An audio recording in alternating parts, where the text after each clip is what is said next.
हर हर महादेव। आप सभी भक्तों का वीर मृत्युंजय यूट्यूब चैनल पर हार्दिक स्वागत है। भक्तों, आज का यह वीडियो अत्यंत विशेष है। विशेषकर शिव भक्तों के लिए इसका महत्व और भी बढ़ जाता है, क्योंकि अक्सर कई भक्तों के मन में यह जिज्ञासा रहती है कि शिव नाम की महिमा क्या है, माथे पर भस्म का त्रिपुंड क्यों लगाया जाता है और गले में रुद्राक्ष धारण करने का असली विधान और लाभ क्या है। आज के इस वीडियो में हम जानेंगे एक सच्चे शिव भक्त के जीवन में इन तीनों की क्या अनिवार्यता है, इनका आध्यात्मिक महत्व क्या है और कैसे ये आपकी साधना को कई गुना प्रभावशाली बना सकते हैं। मैं पूरे विश्वास के साथ कह सकता हूँ कि इस वीडियो को पूरा देखने के बाद आप रुद्राक्ष धारण किए, त्रिपुंड लगाए और शिव नाम लिए बिना नहीं रह पाएंगे। भगवान शिव की महिमा इतनी अगाध है कि इसे सुनने मात्र से भक्त का मन तृप्त हो जाता है। इसलिए भक्ति के इस सागर में डूबने के लिए वीडियो के अंत तक बने रहे। तो चलिए बिना विलंब किए वीडियो शुरू करते हैं। शिव महापुराण के विद्येश्वर संहिता के अध्याय 23 में शिव नाम की महिमा का बहुत ही अद्भुत वर्णन मिलता है। शिव महापुराण में बताया गया है कि वे ही धन्य और कृतार्थ है, उन्हीं का शरीर धारण करना भी सफल है और उन्होंने अपने कुल का उद्धार कर लिया है जो शिव की उपासना करते हैं, जिनके मुख में भगवान शिव का नाम है, जो अपने मुख से सदा शिव शिव इस नाम का उच्चारण करते रहते हैं। पाप उनका उसी तरह स्पर्श नहीं करते जैसे खदिर वृक्ष के अंगार को छूने का साहस कोई भी प्राणी नहीं कर सकता। यहाँ महादेव की कृपा का वर्णन करते हुए स्पष्ट कहा गया है कि जो व्यक्ति भगवान शिव की उपासना में लीन रहता है वही वास्तव में भाग्यशाली है। शास्त्र कहते हैं कि उसका मनुष्य देह पाना तभी सफल माना जाता है जब वह शिव का हो जाता है। इतना ही नहीं, एक शिव भक्त न केवल अपना बल्कि अपने पूरे कुल और वंश का उद्धार कर देता है। जिसके मुख पर निरंतर शिव का नाम रहता है, पाप और नकारात्मक ऊर्जा उसके समय पाने से भी थरथर कांपते हैं। शिव महापुराण में एक बहुत सुंदर उदाहरण दिया गया है। जैसे कोई भी जीव जलते हुए खदिर के अंगार को छूने की हिम्मत नहीं कर सकता क्योंकि उसे पता है कि वह भस्म हो जाएगा, ठीक उसी प्रकार शिव नाम का जप करने वाले व्यक्ति को कोई भी पाप छू नहीं सकता। यही कारण है कि हमारे महान ऋषि मुनियों और तपस्वियों ने बार बार शिव नाम के जप पर इतना बल दिया है। आप सभी ने एक बात जरूर ध्यान दी होगी कि भगवान शिव के पंचाक्षर मंत्र के अलावा पिछले 3-4 सालों में एक और मंत्र बहुत तेजी से प्रचलित हुआ है। मैं बात कर रहा हूँ श्री शिवाय नमस्तुभ्यम मंत्र की। शिव महापुराण में इस मंत्र की महिमा बताते हुए कहा गया है कि श्री शिवाय नमस्तुभ्यम, जिस मुख से ऐसा उच्चारण होता है वह मुख समस्त पापों का विनाश करने वाला पावन तीर्थ बन जाता है। जो मनुष्य प्रसन्नता पूर्वक उस मुख का दर्शन करता है उसे निश्चित ही तीर्थ सेवन जनित फल प्राप्त होता है।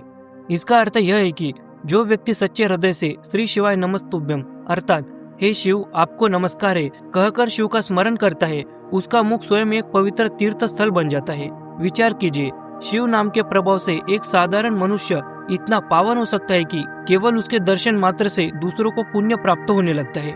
यही शिव नाम की वास्तविक शक्ति है। आज लाखों लोग इस मंत्र को अपने जीवन का हिस्सा बनाकर शांति और सकारात्मकता का अनुभव कर रहे हैं। इस मंत्र की महिमा के लिए किसी प्रमाण की आवश्यकता नहीं है, क्योंकि स्वयं भक्तों ने अपने जीवन में इसके चमत्कारों को अनुभव किया है। आगे शिव महापुराण में एक बहुत ही अद्भुत बात बताई गई है। शिव का नाम, भस्म तथा रुद्राक्ष ये तीनों त्रिवेणी के समान परम पुण्य वाले माने गए हैं। जहाँ ये तीनों सदैव रहते हैं उसके दर्शन मात्र से मनुष्य त्रिवेणी स्नान का फल प्राप्त करता है। जिसके शरीर पर भस्म, रुद्राक्ष और मुख में शिव नाम ये तीनों नित्य विद्यमान रहते हैं, उसका पाप विनाशक दर्शन संसार में दुर्लभ है। भगवान शिव का नाम गंगा है, विभूति यमुना मानी गई है तथा रुद्राक्ष को सरस्वती कहा गया है। इन तीनों की संयुक्त त्रिवेणी समस्त पापों का नाश करने वाली है। अर्थात यहाँ पर भस्म, रुद्राक्ष और शिव नाम को साक्षात गंगा, यमुना और सरस्वती के समान माना गया है। जिस प्रकार प्रयागराज में त्रिवेणी संगम में स्नान करने से मनुष्य के जन्मों के पाप धुल जाते हैं, उसी प्रकार यदि किसी व्यक्ति के जीवन में ये तीनों चीजें भस्म, रुद्राक्ष और शिव नाम एक साथ जुड़ जाए तो वह व्यक्ति स्वयं एक चलती फिरती त्रिवेणी बन जाता है। इसे और भी सरल शब्दों में समझे तो यदि आपके मस्तक पर भस्म का त्रिपुंड है, गले में रुद्राक्ष की माला है और जिह्वा पर निरंतर शिव का नाम है, तो आपको पुण्य की खोज में भटकने की आवश्यकता नहीं है। शिव महापुराण में इस बात को और स्पष्ट करने के लिए एक उदाहरण दिया गया है। बहुत पहले की बात है, ब्रह्मा जी ने एक और उस व्यक्ति के फल को रखा जिसके शरीर पर ये तीनों त्रिपुंड, रुद्राक्ष और शिव नाम विद्यमान थे, और दूसरी ओर त्रिवेणी में स्नान से मिलने वाले फल को रखा तो दोनों बराबर ही निकले। उसी दिन ब्रह्मा, विष्णु आदि देव भी दर्शन मात्र से पापों को नष्ट कर देने वाले रुद्राक्ष, भस्म और शिव नाम को धारण करने लगे। इसका अर्थ यही है कि स्वयं ब्रह्मा जी ने इस सत्य को सिद्ध किया है।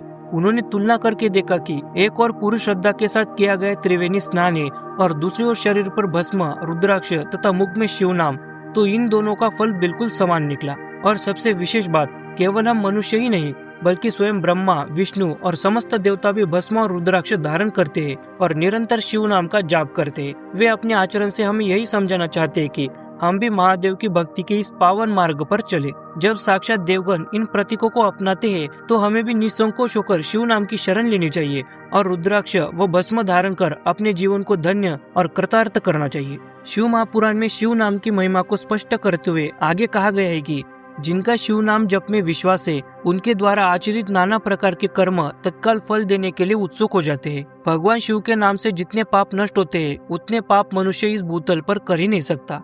अर्थात जो व्यक्ति सच्चे विश्वास के साथ महादेव का नाम जपता है, उसके द्वारा किए गए शुभ कर्मों का फल उसे शीघ्र प्राप्त होने लगता है, यानी उसकी साधना में एक अलग ही शक्ति आ जाती है। और जहाँ तक पापों की बात है, शास्त्र कहते हैं कि शिव नाम में वह सामर्थ्य है जो इतने पापों को नाश कर सकता है जितने पाप मनुष्य इस पूरी पृथ्वी पर रहकर कर भी नहीं सकता।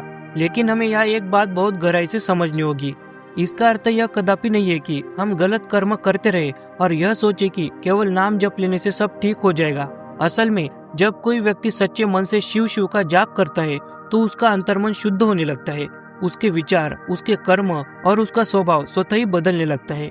सीधी सी बात है, जैसे जैसे आपके भीतर शिव नाम उतरता है, वैसे वैसे आपके भीतर की नकारात्मकता और पाप करने की प्रवृत्ति समाप्त होने लगती है। शिव नाम केवल कोई मनोकामना पूरी करने का शॉर्टकट नहीं है, बल्कि यह हमें भीतर से एक बेहतर और जागृत इंसान बनाने की शक्ति है।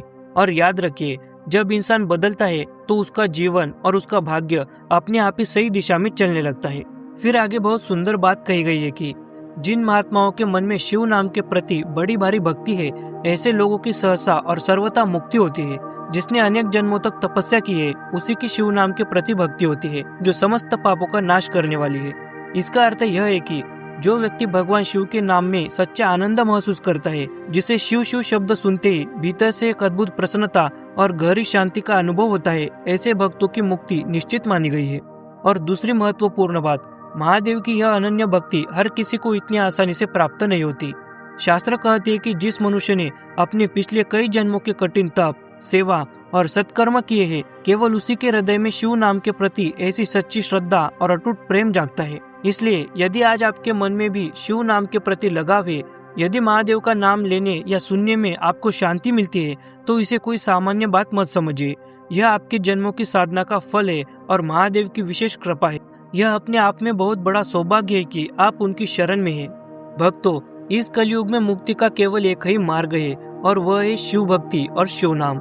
इसके बिना मोक्ष की कल्पना करना भी कठिन है। इस वीडियो में हमने शिव नाम की महिमा को विस्तार से समझा है कि यह नाम हमारे जीवन में क्या परिवर्तन ला सकता है। और यह केवल कहने की बात नहीं है, स्वयं पुराण भी इस सत्य को सिद्ध करते हैं। यदि हम कूर्म पुराण पूर्व भाग के अध्याय 29 श्लोक नंबर 11 से 14 को देखें तो उसमें स्पष्ट रूप से कहा गया है कि भगवान शिव चारों युगों में पूजे जाते हैं, परंतु कलयुग में तो वे ही मुख्य देवता है। उनकी अनन्य भक्ति के बिना मोक्ष मिलना असंभव है। इतना ही नहीं, महाभागवत देवी पुराण अध्याय 81 श्लोक नंबर 13 से 14 में भी यह अद्भुत बात बताई गई है कि कलयुग में आप चाहे किसी भी देवता के भक्त हो, आपके लिए शिव पूजा करना अनिवार्य है।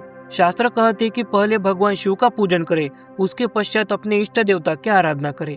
इन प्रमाणों से यह पूरी तरह स्पष्ट हो जाता है कि इस कलयुग में शिव नाम और उनकी भक्ति का क्या महत्व है। किंतु यदि आप विस्तार से जानना चाहते हैं कि कलयुग में शिव भक्ति श्रेष्ठ क्यों है और इसके पीछे की क्या महिमा है, तो मैं अपना अगला वीडियो इसी विषय पर लेकर आऊंगा। अगर आप वह वीडियो देखना चाहते हैं तो कमेंट बॉक्स में अपनी जिज्ञासा जरूर बताइएगा। आज का यह वीडियो यही समाप्त होता है। हम फिर मिलेंगे एक नई वीडियो के साथ। तब तक के लिए हर हर महादेव, जय माता आदिपराशक्ति।